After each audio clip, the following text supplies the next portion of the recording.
Hello student, इस class में हम लोग अगर कोई स्लैब बेस कॉलम है और इस कॉलम के ऊपर लोड आ रहा है तो उस लोड को स्टेप बाय स्टेप कैसे सॉइल में ट्रांसफर करता है उसके मैकेनिज्म को समझने की कोशिश करेंगे। जब इतना समझ आ जाएगा तब हम लोग ये सीखने की कोशिश करेंगे कि उस लोड को सेफली एंड इकोनॉमिकली सॉइल में ट्रांसफर कराने के लिए कितना डायमेंशन का आपको ये बेस प्लेट लगाना होगा, कितना डायमेंशन का आपको कंक्रीट ब्लॉक लगाना होगा कि सेफली एंड इकोनॉमिकली उस लोड को आसानी से सॉइल में ट्रांसफर कर सके। यानी इनडायरेक्ट में बोलो या अदर वर्ड में बोल सकते हैं कि डिजाइनिंग के लिए हम लोग स्टेप सीखेंगे। ठीक है, तो सबसे पहले तो हम लोग ये सीख लेते हैं कि स्लैब बेस कॉलम के स्ट्रक्चर यानी देखने में कैसा होता है, किस तरह से उसका अरेंजमेंट होता है और उसकी सेक्शन क्या होता है और उसकी प्लान व्यू क्या होता है। इतना समझने के बाद मैकेनिज्म सीखेंगे और उसके बाद डिजाइनिंग स्टेप सीखेंगे, उसके बाद न्यूमेरिकल, उसके बाद यूनिट खत्म। ठीक है, एक नोटिस करने वाली बात यहाँ पे ये सीखिए कि यही यूनिट से आपको 6 मार्क्स में एक नंबर का क्वेश्चन 6 मार्क्स में कन्फर्म पूछे जाते हैं। ठीक, हाँ, तो इसको पहले समझ लीजिए। सपोज करिए कि ये आपको स्लैब बेस कॉलम है, ठीक है, और इस स्लैब बेस कॉलम जो है वो आई सेक्शन को मिला करके बनाया गया। ये है आपको आई सेक्शन यानी कॉलम, ये क्या है, कॉलम है। ठीक है ना, इस कॉलम को यहाँ पे इसको बोलते हैं बेस प्लेट। कॉलम के नीचे रहता है उसको क्या बोलते हैं, बेस प्लेट या स्लैब बेस बोलते हैं। ये आपको स्लैब बेस है या इसी को बोलते हैं बेस प्लेट। ठीक है ना, स्लैब बेस बोलो या बेस प्लेट बोलो। ठीक है ना, तो ये कॉलम को बेस प्लेट के साथ कनेक्ट करने के लिए एक एंगल सेक्शन यूज करते हैं, उसको बोलते हैं क्लीट एंगल। क्या बोलते हैं, क्लीट एंगल।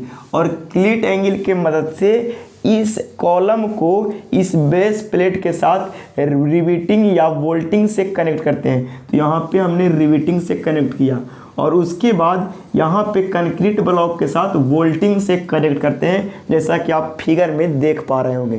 तो बड़े आराम से देखें कि ये कॉलम स्लैब बेस के साथ क्लीट एंगल के साथ कनेक्टेड है। फिर से सुन लीजिए, ये कॉलम स्लैब बेस में क्लीट एंगल के साथ कनेक्ट है। दूसरी बात कि यहाँ पे ये स्लैब बेस कंक्रीट ब्लॉक के साथ बोल्ट से कनेक्ट है। ठीक है ना, आप यहाँ पे फिगर में देख रहे हैं, इसको बोलते हैं कंक्रीट ब्लॉक। क्या बोलते हैं, कंक्रीट ब्लॉक, या कभी कभी इसको प्यार से बोलते हैं कंक्रीट पेडस्टल। लिखिएगा आप लोग कंक्रीट पेडस्टल, या कभी कभी बोलते हैं कंक्रीट बेड। तो अलग अलग क्वेश्चंस अलग अलग लैंग्वेज से घुमाता है। ठीक है ना, हाँ। तो अभी तक आपने क्या देखा कि अगर कोई स्लैब बेस कॉलम है तो उसमें एक कॉलम रहेगा कोई स्टील सेक्शन का, और उसके नीचे एगो स्लैब बेस रहेगा जिसको बेस प्लेट बोल रहे हैं, और उसके नीचे आपको कंक्रीट ब्लॉक रहेगा, और कंक्रीट ब्लॉक के नीचे सॉइल का लेयर रहेगा, सॉइल रहेगा। ठीक है ना, तो इसके नीचे आपको सॉइल रहेगा। ये आपको स्लैब बेस कॉलम का सेक्शन देखने को मिला। ये क्या है, स्लैब बेस कॉलम, कॉलम का क्या है, सेक्शन है। क्या है, सेक्शन है। ठीक, अगर हम ऊपर से देखेंगे तो ये जो आई सेक्शन से जो कॉलम बना है वो ई दिखेगा, देखिए। और ये जो क्लीट एंगल है यानी क्लीट एंगल वाला यहाँ पे आई सेक्शन के साथ जो कनेक्टेड है वो ये वाला दिखेगा, और यहाँ पे वोल्टेड है वो ये वाला दिखेगा जब ऊपर से देखेंगे तब। ठीक, हाँ, ये जो दिखेगा ये वाला कंक्रीट बेड दिखेगा, और ये वाला जो रीजन दिखेगा यहाँ से यहाँ तक, ये वाला आपको ये वाला स्लैब बेस वाला रीजन ऊपर से दिखेगा। यानी यहाँ पे अगर बात किया जाए तो ये आपको क्या हो जाएगा, तो सर कंक्रीट ब्लॉक हो जाएगा।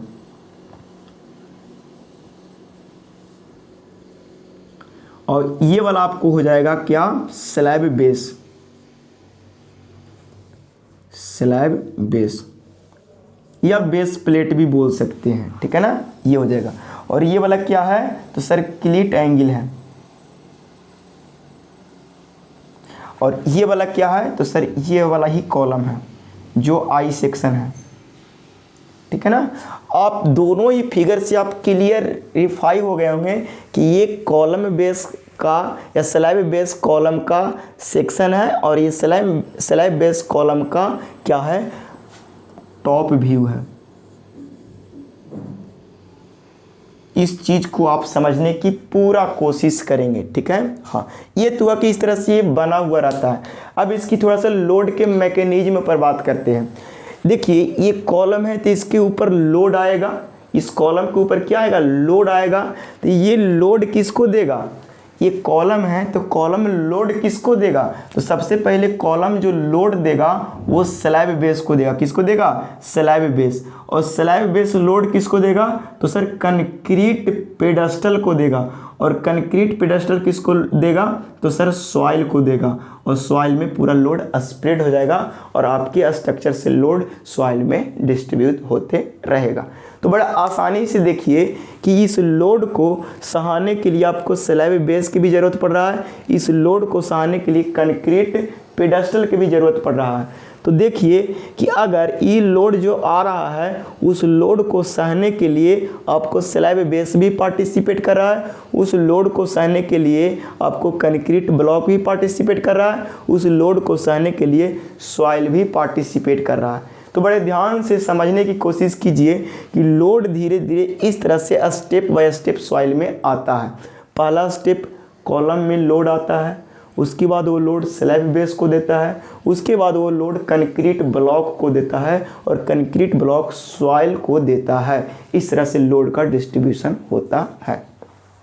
जरा सा आप सोचिए यहाँ पे 2 सेकेंड कि अगर कंक्रीट ब्लॉक या सॉरी यहाँ पे पहले सॉइल से स्टार्ट करते हैं। अगर सॉइल कमज़ोर होगा तो कंक्रीट ब्लॉक बड़ी चौड़ा या बड़ा डायमेंशन में देना होगा, मोटा और चौड़ा देना होगा। काहे कि सॉइल अगर कमज़ोर होगा, कमज़ोर कहने का सेंस यहाँ पे बियरिंग कैपेसिटी से होता है। कमज़ोर कहने का मतलब क्या चीज़ से सॉइल होगा, बियरिंग कैपेसिटी से।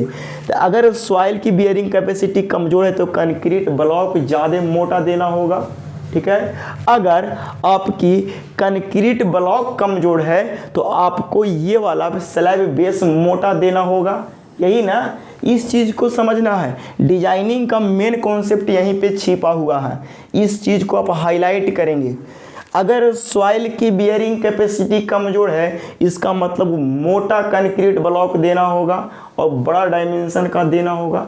दूसरी बात, अगर कंक्रीटे कमज़ोर बना दिए इसका मतलब आपको स्लैब बेस मोटा और हैवी डायमेंशन का देना होगा। इस बात को सोचिए, तभी आपकी लोड को सेफली रूप से और इकोनॉमिकली ग्राउंड में ट्रांसफ़र करेगा, दैट इज सॉइल में ट्रांसफ़र करेगा। तो डिजाइनिंग में कुछ नहीं करना होता है, डिजाइनिंग में लोड गिवन रहेगा। डिजाइनिंग में क्या गिवन रहेगा, लोड गिवन रहेगा। और उस लोड को कितना डायमेंशन का स्लैब बेस बनाओगे और कितना डायमेंशन का कंक्रीट ब्लॉक बनाओगे कि ये लोड को सेफली और इकोनॉमिकली ग्राउंड में ट्रांसफ़र कर दे, यही को तो बोलते हैं डिजाइनिंग। तो डिजाइनिंग के लिए इस लोड को सहने के लिए मेजर रूप से 2 फैक्टर यहाँ पे मिल रहे हैं। 3 फैक्टर, एक सॉइल, दूसरा कंक्रीट ब्लॉक और तीसरा आपको स्लैब बेस, ठीक है ना। तो सॉइल की बियरिंग कैपेसिटी भी देखना होगा, इसका भी बियरिंग कैपेसिटी दिखना होगा और इसका भी बियरिंग कैपेसिटी देखना होगा। और तीनों से हम लोग डिसाइड करेंगे कि इसका कितना डायमेंशन रखना होगा ये लोड को सहने के लिए, इसका कितना डायमेंशन रखना होगा ये लोड को सहने के लिए। और सॉइल का तो बियरिंग कैपेसिटी ऑलरेडी क्वेश्चंस में गिवन रहेगा, क्योंकि यहाँ पे सॉइल पढ़ नहीं रहे हैं, ठीक है, तो वो ऑलरेडी क्वेश्चंस में गिवन रहेगा। तो ये सारे डाटा के मदद से आपको क्या करना है, कॉलम को डिजाइनिंग कर देना है कि इस लोड को सहने के लिए आपको कितना डायमेंशन को स्लैब बेस रखना है, यानी कितना मोटा, कितना चौड़ा, ठीक है ना, कितना लंबा स्लैब बेस रखना होगा, कितना मोटा, कितना चौड़ा, कितना लंबा कंक्रीट ब्लॉक रखना होगा ताकि लोड को सेफली रूप से सह पाए। बस तो बड़ा आसानी से देखिए यहाँ पे। तो सबसे पहला काम ये करिए कि यहाँ पे आपको कंक्रीट ब्लॉक का, जब डिजाइनिंग का यहाँ से क्वेश्चंस पढ़ोगे ना, तो ये जो सॉइल का बियरिंग कैपेसिटी दिया हुआ होता है, तो सॉइल के बियरिंग कैपेसिटी से आप इसको डिजाइन करोगे कंक्रीट ब्लॉक का। बड़े आराम से की पॉइंट है, सॉइल के बियरिंग कैपेसिटी के हेल्प से आप कंक्रीट ब्लॉक का डिजाइन करोगे और कंक्रीट ब्लॉक के स्ट्रेस से यानी बियरिंग कैपेसिटी से आप स्लैब बेस के डिजाइन करोगे। ये क्लू है। सॉइल की बियरिंग कैपेसिटी से आप किसका डिजाइन करोगे? कंक्रीट का डिजाइन करोगे। और कंक्रीट के बियरिंग कैपेसिटी से आप क्या चीज का डिजाइन करोगे? सर स्लैब बेस को डिजाइन करेंगे लोड के करस्पॉन्डिंग। ठीक, हाँ। तो देखिए, तो सबसे पहला स्टेप जो है वो स्टेप बाय स्टेप हम लोग सीखेंगे। तो सबसे पहले तो आप स्टेप ना लिख करके हेडिंग बना लो, design of slab base and concrete block. Slab base और कंक्रीट ब्लॉक को कैसे कैसे हम लोग डिजाइनिंग करते हैं, दोनों के लिए एक ही फंडा है। ठीक है, हाँ। स्टेप फर्स्ट कर मूव करते हैं, थोड़ा पेन को चेंज कर लेते हैं। स्टेप फर्स्ट में कह रहा है calculate the bearing area of the base plate. अब आपको पहला स्टेप में ये कैलकुलेट कर रहा है कि ये बेस प्लेट का कितना एरिया रखे कि इस लोड को सह पाए। तो बताओ इसको डिजाइन करने के लिए किसकी ज़रूरत होगा? तो सर स्लैब बेस को डिजाइन करने के लिए कंक्रीट ब्लॉक और लोड की ज़रूरत होगा। ठीक है ना। तो कंक्रीट ब्लॉक के बर्दाश्त करने की कितना क्षमता है और लोड कितना आ रहा है, उसके करस्पॉन्डिंग इसकी हम लोग क्या करते हैं? एरिया डिसाइड करते हैं। ठीक, हाँ। तो वही बात है, कह रहा है कि bearing area of base plate, base plate का बियरिंग एरिया कितना होना चाहिए। तो sir bearing area of base plate जो आपको निकल जाएगा लोड इन द कॉलम, यानी ये जो लोड लेना है ना वो जो क्वेश्चंस में गिवन रहेगा वो लेना है। यानी जो कॉलम पर लोड आ रहा है उस लोड को परमिसिबल स्ट्रेस या permissible compressive stress in concrete, यानी कंक्रीट के बर्दाश्त करने की क्षमता कितना है, यही वाला लोड को कंप्रेसिव स्ट्रेस से अगर डिवाइड दे देंगे तब आपको आ जाएगा बियरिंग एरिया ऑफ ये बेस प्लेट या स्लैब बेस। ठीक, या बेस प्लेट भी बोलो या स्लैब बेस भी बोलो, दोनों सेम चीज़ है, कभी कंफ्यूज नहीं करना। स्लैब बेस, स्लैब का मीनिंग यहाँ पे गलत लिखा हुआ, ठीक है ना। हाँ, चलिए, तो यहाँ से आप क्या करोगे? पहला स्टेप आप कंप्लीट कर लोगे, एरिया निकाल लोगे। ये एरिया किसका मिला? तो सर ये एरिया मिला ना कि इतना एरिया का आपको बेस प्लेट लगाने की ज़रूरत है। तो सर उतना एरिया के लिए कौन लंबाई कितना रखे और चौड़ाई कितना रखें? तो देखिए यहाँ पे थोड़ा सा क्लू है कि उतना एरिया, यहाँ से तो आप लोड से आप लोड और स्ट्रेस में डिवाइड दे करके आप एरिया पता कर लेंगे। सपोज करिए कि आपको लोड 1000 किलो न्यूटन का लोड आ रहा है और इस लोड को सहने के लिए कंक्रीट पेडेस्टल बनाया गया है और उसमें जो स्ट्रेस आ रहा है उसको दिया हुआ है 4000 किलो न्यूटन पर मीटर स्क्वायर। इसका मतलब ये कह रहा है कि 1 मीटर स्क्वायर में 4000 किलो न्यूटन को लोड को सह पाएगा, यानी कंक्रीट पेडेस्टल का कंप्रेसिव स्ट्रेस दिया हुआ है। ठीक है, तो लोड क्वेश्चंस में दिया हुआ है और यहाँ पे कंक्रीट पेडेस्टल का स्ट्रेस दिया हुआ है। दोनों को डिवाइड देंगे तो हमको पता चल जाएगा इस बेस प्लेट का एरिया।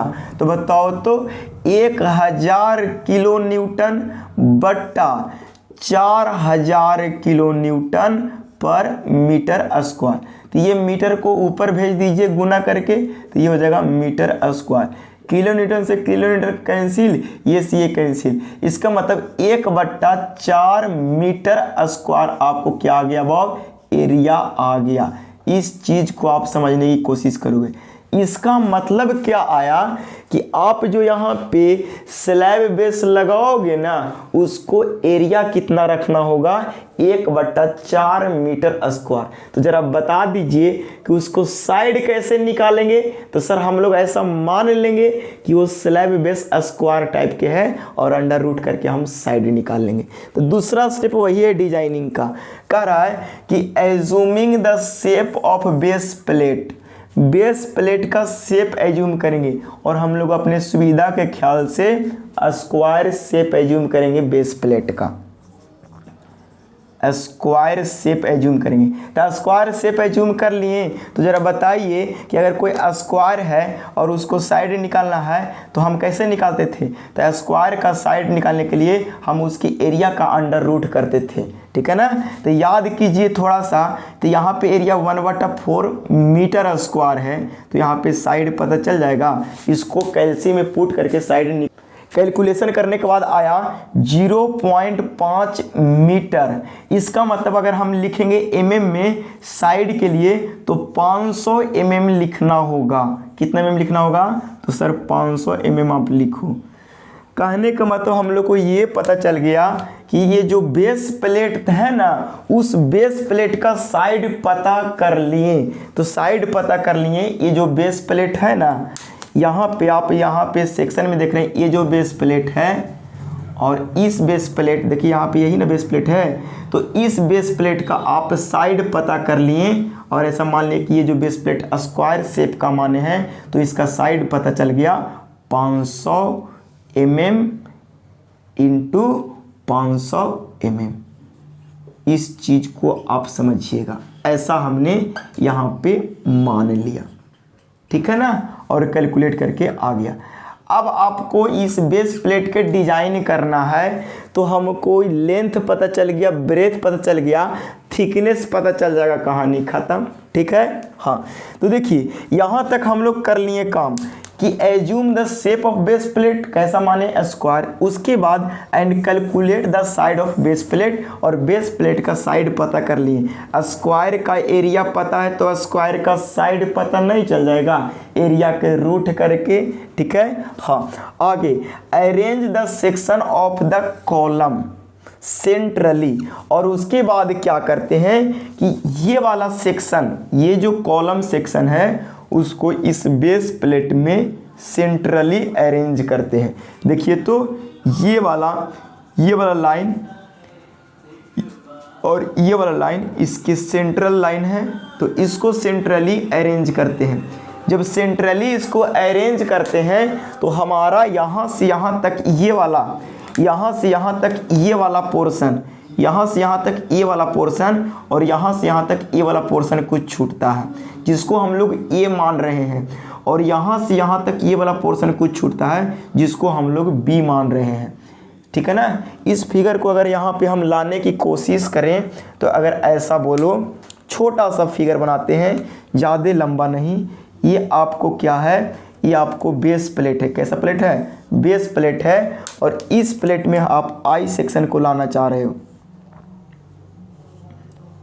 ये आई सेक्शन को लाएं तो बताओ यहाँ से यहाँ तक ये लेंथ माने और यहाँ से यहाँ तक आपको क्या माने। देखिए इधर बहुत लंबा छूट गया,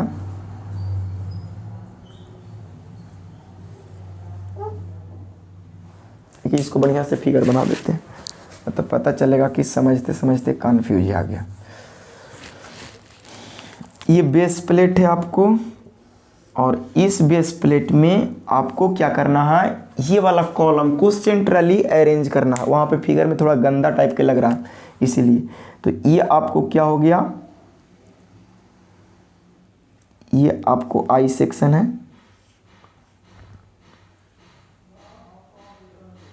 ठीक है। हाँ, ये आपको आई सेक्शन है।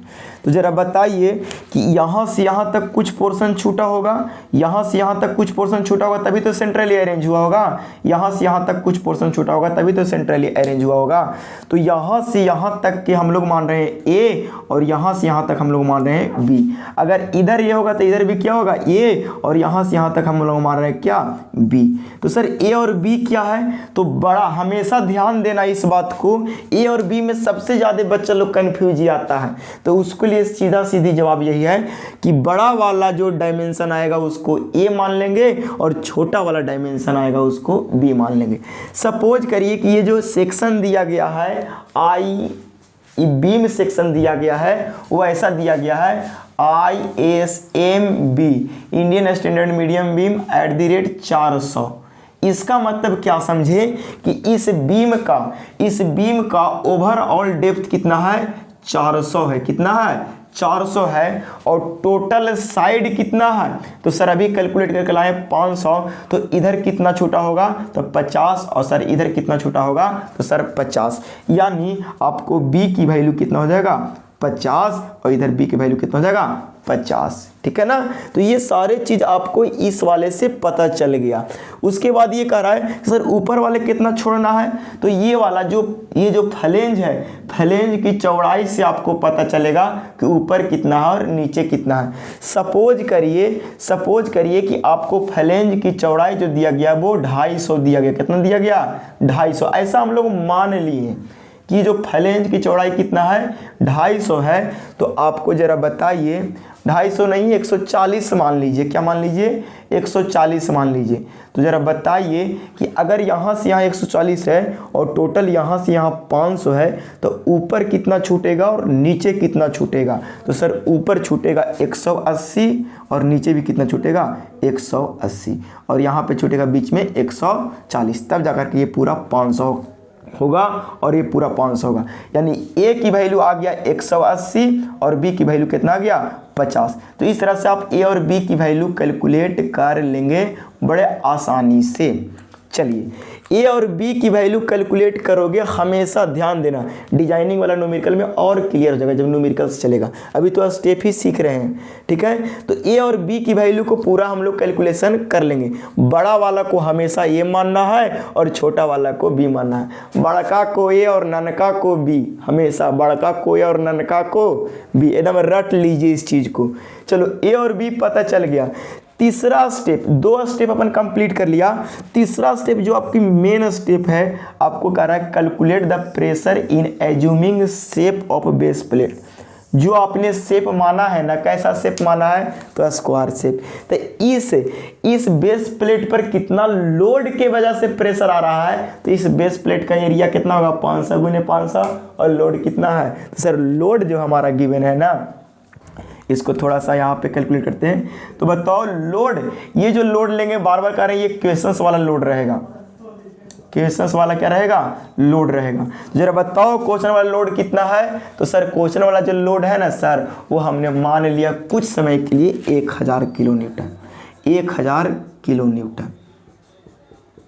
और बट्टा एरिया कितना हो जाएगा, तो सर 500 mm गुने 500 mm।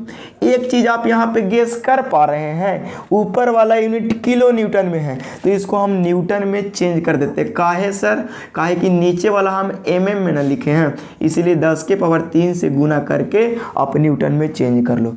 यहाँ से जो आपके जो स्ट्रेस आएगा ना, वो आ जाएगा आपको, या जो यहाँ से जो प्रेशर आएगा ना, ये जो प्रेशर जो आएगा ना, वो प्रेशर जो आएगा वो बेस प्लेट पर इतना प्रेशर डेवलप होगा न्यूटन पर mm स्क्वायर में।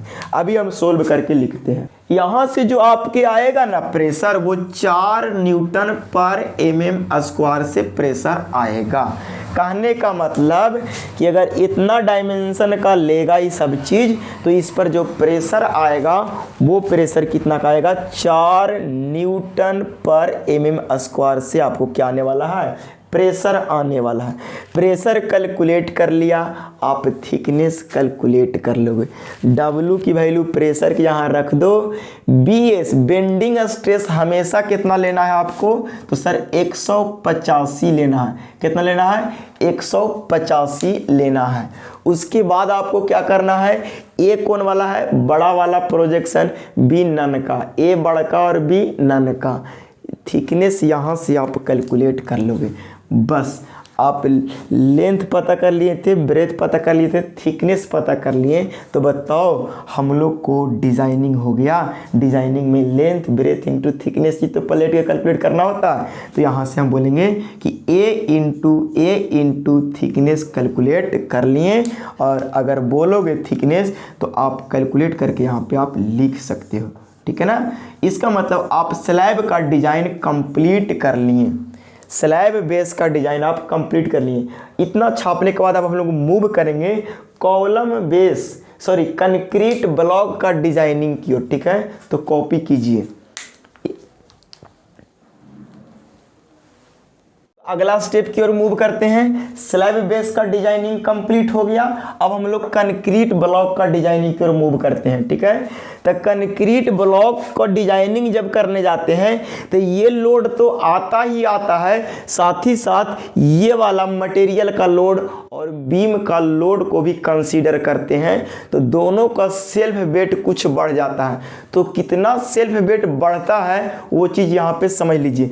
हम लोग हमेशा 10% टोटल लोड के बढ़ा देते हैं और बोला ये जाता है कि यहाँ पे जो सेल्फ वेट इस स्ट्रक्चर का है ना, वो जो लोड गिवन रहता है उसका 10% से बढ़ जाता है। तो डिजाइन ऑफ कंक्रीट ब्लॉक में सबसे पहला क्या करते हैं, जो गिवन लोड रहता है, गिवन लोड को क्या करते हैं, गिवन लोड को 10% हम लोग क्या करते हैं, इंक्रीज कर देते हैं। क्या कराते हैं, इंक्रीज करा देते हैं। इस चीज़ को आप समझने की कोशिश कीजिएगा। तो अगर यहाँ पे अगर लोड देखा जाए तो कितना है, तो सर 1000 किलो न्यूटन है। तो सर 1000 किलो न्यूटन का अगर 10% इंक्रीज कराओगे तो कितना हो जाएगा, तो सर 1000 गुने 110/100, इसे कैंसिल, इसे कैंसिल, यानी हम कह सकते हैं कितना कि 1100 किलो न्यूटन आपका लोड, टोटल लोड आएगा। टोटल लोड कंक्रीट पर कितना आएगा, टोटल लोड कंक्रीट ब्लॉक पर, total load on concrete block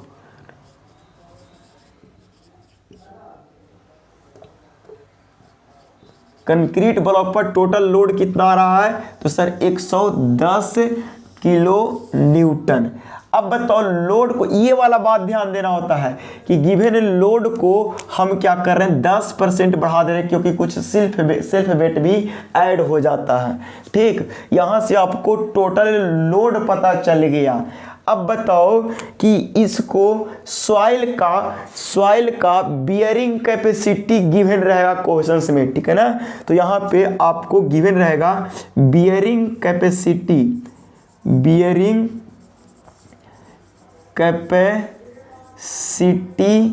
of soil का बियरिंग कैपेसिटी दिया रहेगा। सपोज करिए कि 200 किलो न्यूटन पर मीटर स्क्वायर दिया हुआ है। इसका मतलब कि 1 मीटर स्क्वायर में 200 किलो न्यूटन के लोड को सह पाएगा। तो इस बियरिंग कैपेसिटी से आप कंक्रीट ब्लॉक का एरिया नहीं पता कर लोगे। तो sir area of concrete block कैसे निकालेंगे, तो sir area of concrete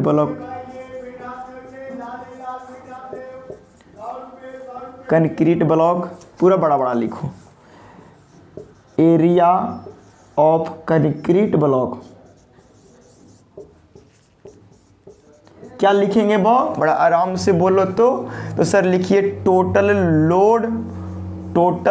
load divided by क्या होगा, टोटल लोड, एरिया बराबर क्या होता है, टोटल लोड को अगर स्ट्रेस से डिवाइड दे दो, लोड को किससे डिवाइड दो, स्ट्रेस से, तो हमारा क्या आ जाएगा, बियरिंग एरिया आ जाएगा।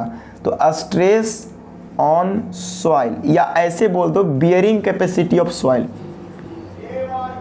Bearing capacity of soil. ठीक है ना, हाँ, इसको कैलकुलेट करके अभी हम लिख देते हैं।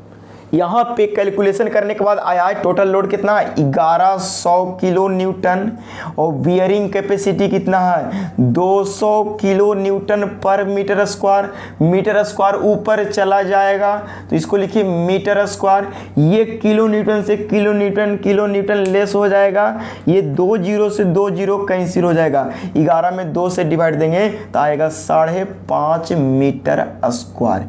इसका मतलब जो कंक्रीट ब्लॉक का जो एरिया आपको निकल के आया 5.5 मीटर स्क्वायर का कंक्रीट बेड बनाना है आपको। चलो कंक्रीट बेड बनाना है इतना का, तो आप जरा बताओ कंक्रीट बेड का साइड सेलेक्ट कर लो। तो हम लोग ऐसा मान लेंगे कि कंक्रीट बेड भी कैसा मान रहे हैं, स्क्वायर मान रहे हैं। तो let us assume shape of concrete bed bed is, concrete bed is square, इसीलिए sides of bed is equal to क्या हो जाएगा, रूट अंडर एरिया। चलो बताओ 5.5 मीटर स्क्वायर कर देंगे तो यहाँ से आपको आ जाएगा एरिया निकल करके अंडर रूट 5.5 आ जाएगा। आपको पता है 2.34 देख आया 2.34 मीटर, कितना आया, साइड आया 2.34 मीटर साइड आ गया, 34 और भी है 5 करके है, 345 मीटर आया, ठीक है ना। हाँ इतना आया। तो हम ऐसा लिख सकते हैं, इसको थोड़ा सा राउंड अप करके लिख लीजिए हल्का, तो एस बराबर आ गया 2.34 है ना, तो इसको कर दीजिए कितना मीटर, 2.34 यानी 2.5 मीटर कर दीजिए, ठीक है ना। इतना एरिया का, इतना साइड का आपको स्क्वायर कंक्रीट पेडेस्टल बनाना है, ठीक है। थोड़ा सा इसको हम इधर इरेज करते हैं, ये सारे चीज़ को आप लिख लिए होंगे। अब हम लोग थोड़ा सा इस बात की ओर मूव करते हैं। देखिए ज़्यादा कुछ नहीं है, आप लोग बस आराम से सारे चीज़ को कॉपी करेंगे। स्क्वायर, ये जो कंक्रीट ब्लॉक को भी अपने मान लिया स्क्वायर, और ये जो कंक्रीट ब्लॉक है, ये जो कंक्रीट ब्लॉक है उसका साइड कितना माने हैं, 2.5 मीटर, कितना यानी 2500 mm, कितना mm, 2500 mm माने हैं। तो जरा बताओ यहाँ से यहाँ ये 2500 mm है और इस स्लैब बेस कितना है, तो सर यहाँ से यहाँ ये 500 mm है। तो जरा बताइए कि इधर वाला कितना बचा होगा, इधर कितना बच गया होगा और इधर कितना बच गया होगा, ये वाला कितना बच गया होगा। तो जितना इधर बचेगा उतना ही उधर बचेगा। तो बताओ कि अगर ये वाला पता चल जाएगा और ये वाला पता चल जाएगा तो इसकी हेल्प से हम और भी कुछ निकाल सकते हैं। तो आपको यहाँ से साइड ऑफ कंक्रीट ब्लॉक पता चल गया, गलती से अगर थिकनेस पता चल जाएगा तो आप कंक्रीट ब्लॉक का भी डायमेंशन बता देंगे, L into B into H, ठीक है ना। और यहाँ स्क्वायर है तो ए इंटू एच या थिकनेस, ठीक है ना। तो बस आपको थिकनेस ही बताना है। बड़े आसानी से यहाँ पे थोड़ा सा एक डायग्राम हम समझने की कोशिश करते हैं। ये वाला सपोज करिए कि आपके कॉलम है, क्या है, कॉलम है।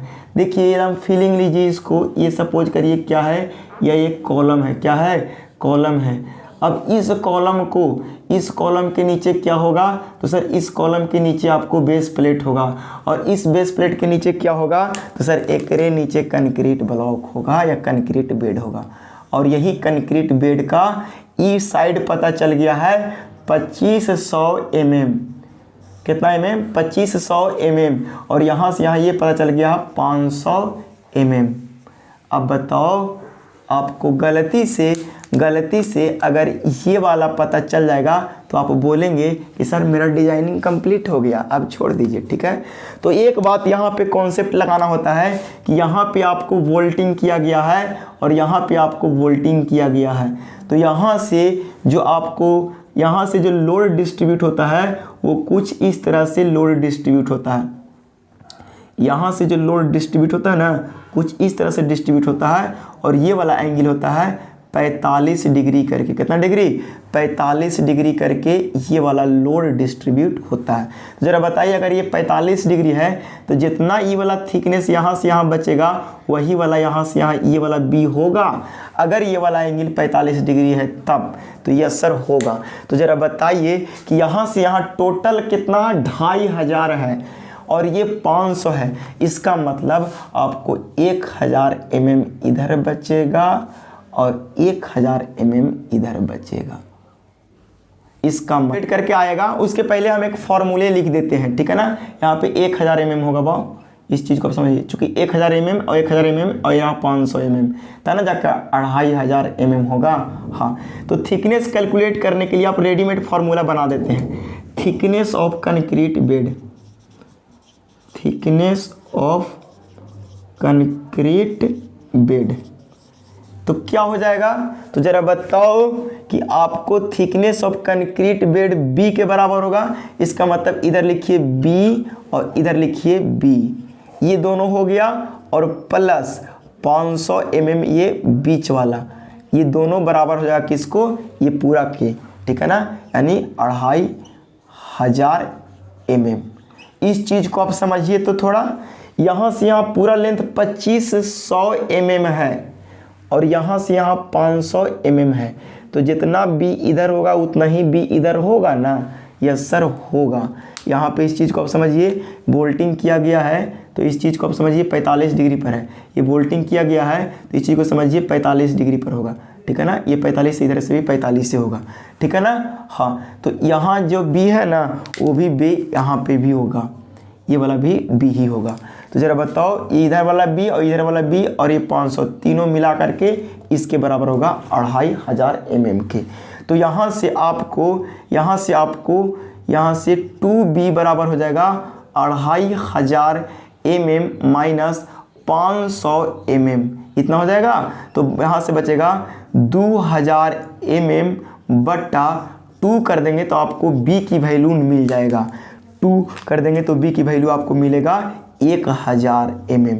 इसका मतलब यही वाला b ना थिकनेस है, इसका मतलब थिकनेस मिल गया आपको कितना, 1000 mm। इसका मतलब हम कह सकते हैं क्या कि आपको जो कंक्रीट बेड का डेप्थ लेना है, थिकनेस लेना है, वो कितना लेना है, 1000 mm लेना है। यानी कंक्रीट बेड का डायमेंशन लिखना चाहोगे तो आपको हो जाएगा 2.5 mm गुण 2.5 मीटर कर दो, सारे डायमेंशन को मीटर में भी लिख सकता है या mm में भी लिख सकता है। तो अगर ऐसे लिखेगा डायमेंशन ऑफ कंक्रीट पेडेस्टल या बेड जो भी, या ब्लॉक कितना लिखेगा, तो sir 2500 mm into 2500 mm into 1000 mm, ये हो गया। ये दोनों क्या हो जाएगा, लंबाई चौड़ाई, और ये क्या हो जाएगा, इसकी डेप्थ, ये हो गया, ठीक। हाँ, तो यहाँ से आपको डिजाइनिंग कंप्लीट हो गया। एक लास्ट में डिजाइनिंग का लिखा जाता है कि हम लोग क्लीट एंगल यूज कर रहे हैं। क्लीट एंगल इज प्रोवाइडेड कितना डायमेंशन का, तो हम लोग 100 इंटू 100 इंटू 6 mm डायमेंशन का आप क्या करो, क्लीट एंगल प्रोवाइड कर दो। सर क्लीट एंगल का डायमेंशन कैसे लिए, तो ये अपना मान से इतना ले लेना, हर एक स्थिति में आप इतना ही लेकर चलोगे, ठीक है ना। हाँ, कोई 8 में भी ले सकता है, कोई दिक्कत नहीं है, बढ़िया रहेगा, ठीक है। तो ऐसा भी करके आप बना सकते हो। डिजाइनिंग का कंप्लीट हो गया। इसके बाद एक न्यूमेरिकल जाएगा जिसको पेशेंसली देखना है, वही न्यूमेरिकल, उसी टाइप के न्यूमेरिकल आपके सेमेस्टर एग्जाम में पूछे जाते हैं और इवन पूछे जाएंगे।